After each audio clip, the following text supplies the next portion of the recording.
আজকের এই পর্বে আমরা ডোল স্টারে কীভাবে কানেকশন করতে হয় এটা শেখার চেষ্টা করবো ইনশাআল্লাহ। চলুন ভিডিও শুরু করা যাক কীভাবে কানেকশন করতে হয়। আমাদের প্রথমে 3 ফেজ নিয়ে নিলাম আর ওয়াইবি এবং একটা নিউট্রাল লাগবে। এটা ওয়ারিং ক্ষেত্রে আপনার যদি ওয়ারিং যদি 220 হয়, ম্যাগনেটিক কন্ট্যাক্ট যদি 220 হয়, অবশ্যই আপনার এখানে একটা নিউট্রাল লাগবে। আর যদি 440 হয় তাহলে আপনার 3 ফেজ এগুলো দিয়ে আপনার কানেকশন করতে হবে। ওইটাও বুঝিয়ে দেবে কীভাবে করতে হয়। আমাদের এখানে প্রথমে আমরা একটা 3 ফেজ এমসিবি সার্কিট ব্রেকার নিয়ে নিলাম। এই এমসিবি সার্কিট ব্রেকার এখান থেকে আপনার আউটপুট আপনার ম্যাগনেটিক এমসিবির আউটপুট আপনার ম্যাগনেটিক কন্ট্যাক্টে আসবে। ম্যাগনেটিক কন্ট্যাক্ট ইনপুট এমসিবির আউটপুট আপনি এখান থেকে আপনার এগুলো তো অবশ্যই পারবেন, যে কোনো একজন হেল্পার এগুলো বোঝানোর লাভ নাই। আপনার এখান থেকে 3 ফেজ ঢুকবে আর ওভারলোড দিয়ে 3 ফেজ আউটপুট হয়ে সরাসরি আপনার মোটরে চলে যাবে। এটা তো পারবেন আশা করি। এখন আমাদের ওয়ারিংটা কীভাবে করা হয় একটু লক্ষ্য করুন। আমাদের একটা এখানে দেখুন, আমাদের প্রথমে আমরা শুরু করি নিউট্রাল থেকে। নিউট্রাল একটা A1 ম্যাগনেটিক কন্ট্যাক্টের A1 আমরা লাগিয়ে দিলাম। আর দ্বিতীয় অপর প্রান্ত একটু লক্ষ্য করুন, এখানে আমরা একটা ফেজ আমরা এখান থেকে 3 ফেজ থেকে একটি ফেজ নিয়ে নিলাম। ফেজটা সরাসরি স্টপ ফোজ বাটন এবং স্টার্ট ফোজ বাটন দেখুন। এখানে স্টপ ফোজ বাটন হচ্ছে এনসি, স্টার্ট হচ্ছে এনও। স্টপের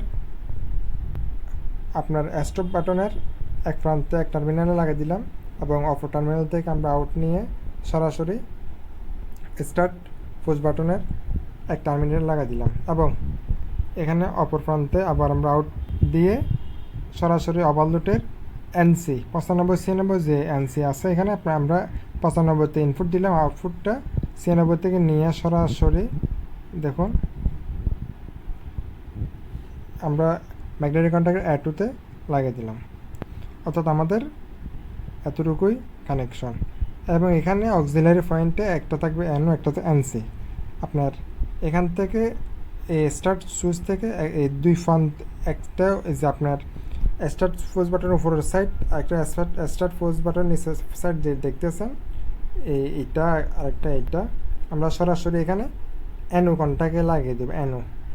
এনসি না আবার এনওতে, কারণ যখন আমরা এটা ফোর্স করব তখন আমাদের এই দুইটা এক হয়ে ম্যাগনেটিক কন্ট্যাক্টটা তো মানে ধরবে, তখন আমাদের এনসিটা এনও হয়ে যাবে। এনওটা হয়ে গেলে আমাদের তখন যেটা এই দুইটা তার দেখতেছেন এই দুইটা তার কাজ আর লাগবে না। তখন আমাদের এই দুইটার যে মিলিত হওয়া সংযুক্ত আমাদের এনওটা এক হয়ে যাবে। এনওটা তখন এনসি হয়ে যাবে এবং তখন আমাদের স্টার্ট সাব দিলে বন্ধ হবে, স্টার্ট সাব দিলে আবার স্টার্ট হবে। এরকমভাবে আমাদের ম্যাগনেটিক কন্ট্যাক্টে ডোল কানেকশনটা করা হয়। আর 440 যেটা বলছিলাম ওইটা বুঝে দিব। আমাদের 440 কানেকশনটা যদি মনে করেন আপনার ডোল স্টার্টার যেটা আছে এটা আপনার 3 ফেজ ক্ষেত্রে একরকম, 220 ক্ষেত্রে একরকম, কিন্তু উভয় আসলে সেম। একরকম বলতে আপনার যে নিউট্রাল যেটা দেখতেছেন এটা সরাসরি একটা ফেজ এখান থেকে কমন হবে, আর একটা ফেজ এখান থেকে তো দেখতে পাচ্ছেন এটা কীভাবে হবে, হুবহুব বাস্তবে একই রকম। এখানে এটাতে যদি না বুঝেন আর কেউ বুঝতে পারবো কি আমার সঠিক ধারণা নেই।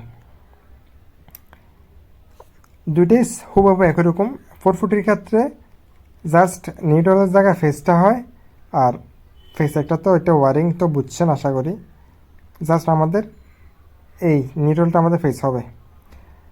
এবং ভিডিওটি কেমন লাগছে আপনাদের অবশ্যই জানাতে ভুলবেন না, এবং ভালো লাগলে অবশ্যই চ্যানেলটি সাবস্ক্রাইব করবেন। পেজ থেকে দেখে থাকলে পেজটি অবশ্যই ফলো করবেন। আর যদি আমার বোঝানো কোনো সাইডে কোনো ক্ষেত্রে ভুল হয় অবশ্যই মাফ করবেন, ক্ষমা দৃষ্টিতে দেখবেন। মানুষ ভুলের ঊর্ধ্বে নয়। আমি ইউটিউবে ফেসবুকে নতুন, অবশ্যই ভুল ক্ষমা দৃষ্টিতে দেখবেন আর অবশ্যই চ্যানেলটি সাবস্ক্রাইব করবেন।